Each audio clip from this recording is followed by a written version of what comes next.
Hi friends, কেমন আছো তোমরা সবাই? আশা করি সবাই খুব ভালো আছো।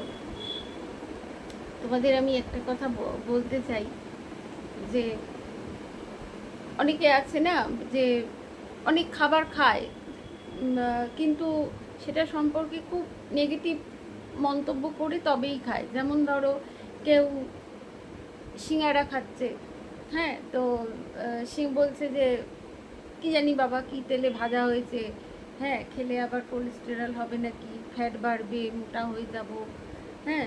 আবার কেক পেস্ট্রি খাচ্ছে বা মিষ্টি খাচ্ছে, বলছে ডায়াবেটিস হয়ে যাবে, সুগার হয়ে যাবে। প্লিজ এমনটা করো না। কারণ জানো তো, আমাদের মাইন্ড আমাদের বডিকে চালনা করে, কন্ট্রোল করে, হ্যাঁ। তো যেটা তুমি খাচ্ছ, যেটা তোমার শরীরের ভেতরে যাচ্ছে, সেটা পজিটিভ মাইন্ডে নাও।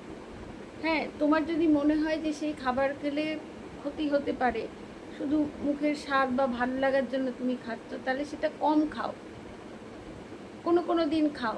কিন্তু যেদিন খাবে সেদিন খুব এনজয় করে, মানে ওটাকে খাবার হিসাবে নিয়ে খাও, যে ক্ষতিকর জিনিস হিসাবে খেও না।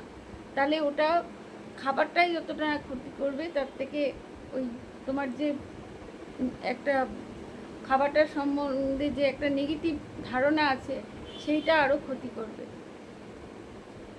তো এটাই বলার ছিল, যেদিনই খাবে খুব এনজয় করে খাবে, ভয় পাওয়ার কোনো কারণ নেই। রোজ খেও না, যেদিন খাবে খুব এনজয় করে খাবে। যদি আমার ভিডিওগুলো তোমাদের ভালো লেগে থাকে, তাহলে প্লিজ সাবস্ক্রাইব করে আমার পাশে থেকো। ভিডিও ভালো লাগলে লাইক করে দিও। তোমরা সবাই ভালো থেকো, সুস্থ থেকো। বাই।